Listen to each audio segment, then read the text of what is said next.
story or the writing of it or the Arlington history or anything, I would be happy to answer. Yes. I do have a question. You've talked about the stream going down. Like, was there a bridge across Vernon? Because I've been. I know where your house is. I've been on Vernon. So there must have been a bridge that connected your side to the other side, or did they dig out the hole? Like, the stream wasn't near Vernon. It was like there's no like. Well, I'm thinking where 66 goes. Yeah, it's like, I don't know. I haven't whiteboarded it.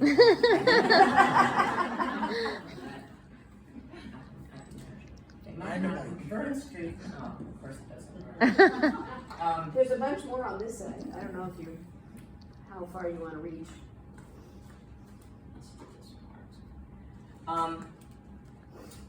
Vernon Street, where I grew up, still isn't. Oh. You want me to find you one that works? I'll just explain. Okay.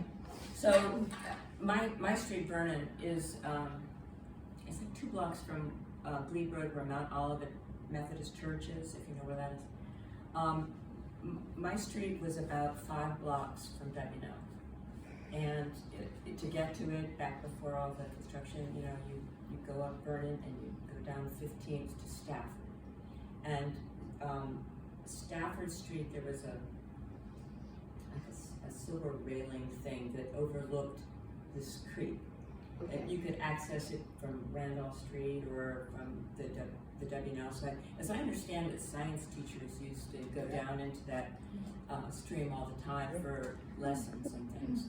But when I was growing up, it was, I found it a terrifying place. I actually had something, I think one of the reasons this stream is stuck in my mind is when I was a girl, like an idiot, I was riding my bike one day and I decided I was gonna go down into the stream by myself with my bike. And it's very steep, it's like a really steep hill. So like I'm trying to, I didn't ride my bike, but I was holding it.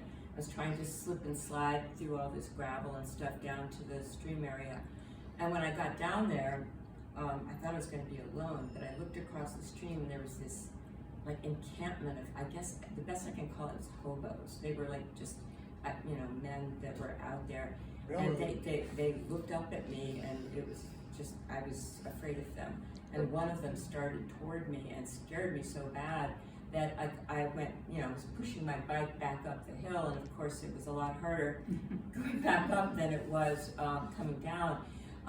But that memory of that happening has always been with me, has always scared me, and so that stream retained like a sort of a spooky, haunted quality to me. So I knew when I wrote this book that I wanted that stream to be in it somehow.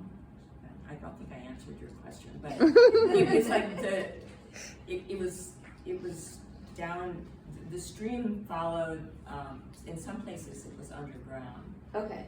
Yeah. So. Is it Spout Run? Yeah. It is Spout Run. Mm-hmm.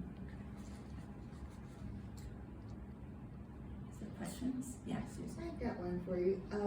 So many things ring so true of that era, and since you and I were classmates since middle school, the detail, like right down to the colors of the central yearbook, just amazing to me.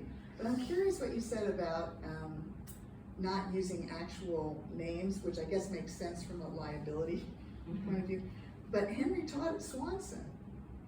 Yeah. And Swanson was Swanson. I went ahead and used Swanson's actual name because nothing bad happened. Since I didn't besmirch the reputation of that school, I felt like I could legitimately call it by its name. I also changed the name of Overly Swim Club. Right. Because some bad things happened there too, but I changed it to Leeway. I didn't want anybody to get mad at me. But I knew that anyone that is familiar with Arlington would instantly know all these places. I didn't hide them. In fact, I even have a scene in the story where Sarah's talking to another teacher and she mentions how Warren Beatty and Shirley MacLaine are in the yearbook. So, it was a no-brainer. You go to Ballston. Yeah. The other, just slipped my mind. Age Slave, and stage. yeah. I know, I said it on the book map. It'll come back. Any, Oh, I know, sorry. Was there actually a payphone where you had your payphone? Yeah. That to Remember me was payphones? something so important in this book, that we didn't have cell phones. right. I mean, you're listening on the extension at home and you're waiting for someone to call. It just makes such a huge difference. Was it hard for you to kind of put yourself back there and get those sorts of things right? You know, I don't think so. I mean, I remember that time. I remember, you know, what it was like to be hoping some boy would call you, and like you'd be outside, but I opened up the screen in my dining room window and put the phone right up next to me so that if the phone rang, I could run into the house, you know, and not miss this important call. So, you know, and I remember, you know, I think there's a scene in the novel where she wants to have a private conversation, so she drags it into a closet or something, you know. I mean, I remember those times, and it's actually from the standpoint of someone writing a mystery. It's helpful not to have cell phones and that kind of thing, and you know that impediment of not being able to know where everybody is and getting in touch with everybody in a second works to your advantage, I think. Yeah. Are you thinking in the back of your head about another novel, or are you working on another story, and is it local, or? Yeah, I am. Well, I spoke at One More Page last night, and I was telling the people there, I have. Okay, so like I was a poet.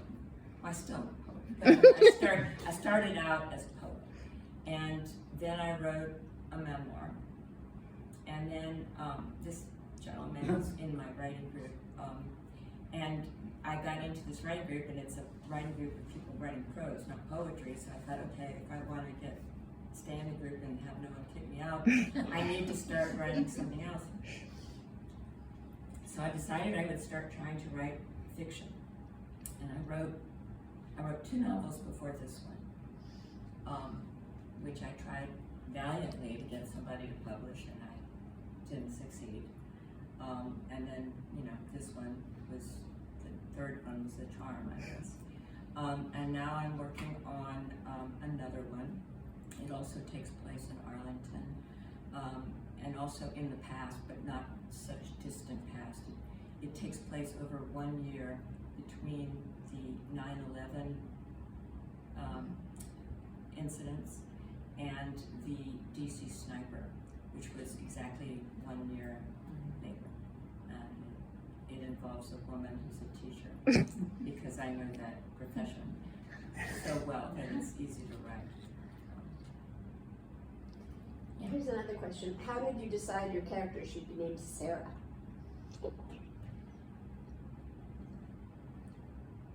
Well, whenever I set out to write something in the past, one of the very first things I do is start looking up old songs. And I saw the Dylan song and the other song that it also gets mentioned in the story, the Hall & Oates song, Yeah. Sarah Smile. And I thought, okay, I can use that. So I named her So then Sarah. she had to be Sarah. I wanted it to be for that reason. That's fun. Did you have people in your mind, that you knew or had known Yeah. when you were writing the Did you characters? recognize Yes. anybody? Really?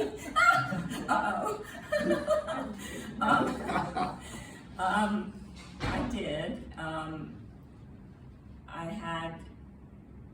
There's a character, Henry, that's in the novel, and he is based on a boy that I knew. I met him in Woodlawn Park, just like in the story. Although the relationship in the novel is far more complex and involved than the relationship I had with him. Although I did confess to him that he's in it, and he got real excited and read it, and he wasn't mad He was a good guy in the book. I don't wanna say too much because like Some of us haven't read it. some, if someone recognized, I'll tell you privately, but like, yeah, there's some people that are, I have them in mind. You mentioned something about it being a little bit easier to remember things because you were using your life and your facts. But does that make it harder to also, because you're writing fiction about something that didn't really occur? Yeah. And like, it must bleed together. Yeah, you're right, and like, I would say that, you know, there's a lot of Sarah that's me, not entirely. And your daughter nodding her head. She even said to me, she goes, but not completely, you Yeah. know, she's different. And, you know, that's sort of inevitable, I think. The family situation is similar, but not exact. You know, my dad died when I was 16. The father in the book dies when I think she's 12. The sister dies very young. My sister died much more recently from cancer. You know, there's a lot of like the family dynamic that is there. But I wanted very much to, you know, like that's like the background and the story of the murder and the, you know, her trying to figure out what happened, and you know, that's all fortunately invented. In your I never imagination, yeah. had anything like that happen to me. So. I'm curious if the first two you did are similar, like are they using yourself and your growing up as background? Or? I mentioned this last night too. The first one I wrote, the main character is in her 60s. And I tried to get that book published and nobody seemed to want it. And I kept thinking it's ageism, it's because they don't want some old bat as the main character. And so I said, okay, the second time I set out and I wrote the second novel, and it was a 15-year-old girl. And nobody wanted to publish that one either. And a lot of publishers kept telling me, well, we like the story, but this is really YA, it's young adult, and it doesn't, you know, it's not for an adult audience. I didn't intend it to be that way, but, I was frustrated with those experiences, and I actually Googled, what is the ideal age for a protagonist in a novel?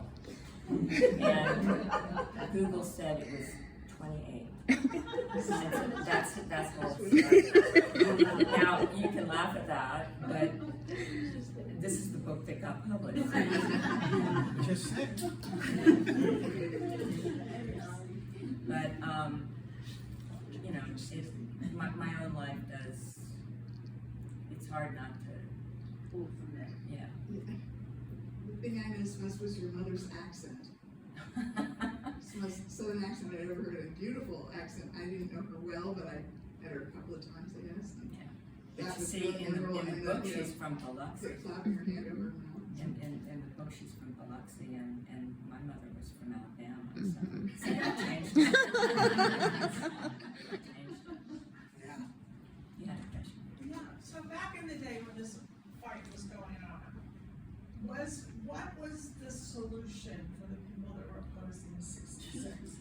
Did they think that there shouldn't be one or should go somewhere else? Well, or- ideally, they would have liked that it wouldn't be there at all, but there was a big dispute over, the original plan for 66 was like an 8-lane behemoth that was gonna like rip through Arlington, and you know, there was gonna be a bridge that went over where the Three Sisters Island is. It was gonna decimate a black community in DC, and there was, you know, there was just an uproar about a lot of it. Originally, the road was supposed to be above ground, and so, you know, all the fighting, ultimately we lost, we got that road, but some gains were made. It was narrowed to 4 lanes. It was gonna be no big trucks, you know, HOV, and that they were gonna build the road down below the neighborhood rather than up above. So, yeah.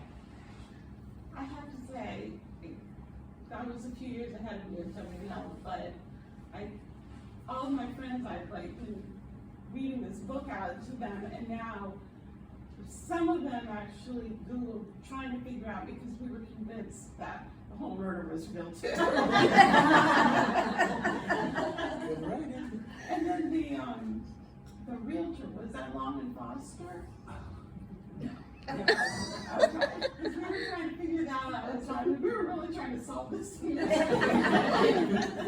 Now, you know, the whole reason that I had Devlin be a realtor was I wanted him to have to do open houses so she could have clandestine meetings with him at these open houses. That's the whole reason I made him a real estate agent. I'm glad I can clarify that with everybody.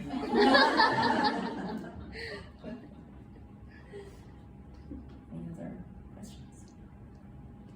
Do you hope to now republish your other books, now that you've become a published author? I hope so. Okay, so the publisher that I'm working with that published this book is Ocean View Publishing, and they're like a niche sort of publisher. They only do mystery, suspense, and thriller. And so I figured, okay, now I have an in with these people. I want to stay with them. So the book I'm writing now would fit in their catalog. The previous 2 books would be more of a gray area, you know. But I did venture to ask him if he was interested in seeing one of the previous manuscripts, and he said, "I'm not saying no, but let's see how this one does." And so, you know, how the success of this novel, I think, will sway him one way or another. So like it, and review it, and you know, stars on Amazon or Goodreads or whatever you use. That helps me a lot. Was it a different kind of experience than writing the book that you did so much research on about Hazel? Is this like totally different experience? Yes, she's mentioning the memoir I wrote, which was called His Other Life, Searching for My Father, His First Wife, and Tennessee Williams. I had found out this juicy story about my dad. Besides that you were working full time while you wrote that. I learned this backstory about my dad's life, and I did a tremendous amount of research for that. I had to. The only way I could uncover the story was through research. I did research for this book for the 66 stuff. I went to the Central Library and I spent, you know, several days there going through old articles and pictures and things like that. But you know, it was different because I could invent this. It makes me this book makes me feel much more vulnerable than the other one, because that was a story that whatever I uncovered, it was true. You know, it was like I was uncovering the truth. So there it is, and you can't berate me for it because there it is. But this one is like I made it up, and so you know, people can not like it. I'm gonna feel sad. I saw one kind of review. It wasn't a bad review, but it was like a middling review.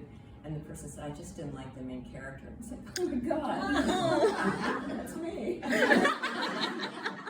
So, anyway. Yeah. So, because there is truth in about 66 and that history, does it also come under the heading of historical fiction? I think so. I mean, Because when I Google a book I want to read, I Google historical fiction, and this is something I would think would fit in that niche, but I'm not a publisher. it certainly fits in that category. I mean, I think to be, you know, true, real historical fiction, I would have made a lot more of the history than I did. You know, the focus was mainly on the mystery and murder. But the background of it is certainly historical. And I tried very hard to make it accurate. How'd you choose the title? Pardon me? How did you choose the title? That was, I don't know, I sat around with a friend and we were just like, you know, brainstorming everything we could think of. And I came up with this one and then he said, well, what does that even mean? And I said, well, I have to define it. For me, it is that the road that they fought so hard against is still there. It still exists, and it will still be there after the stories of all those people who fought against it are gone. And so that's what it meant to me. I've never met a local author before, and I just want to thank you for like putting yourself out there. I discovered you on Facebook, and that has brought something into my life that I didn't know was missing, that I got to have contact with these people who are writing and who I admire, whether it's the story or whatever it is about the person. So I can imagine this being very vulnerable for you, and thank you for doing that and taking that risk. That's very nice of you to say that. Thank you very much. That's so nice. Any other questions? Well, if you would like me to sign your book, I would be happy to do that. Thank you very much for coming out. And again, if you like the book, please give it some love out of help.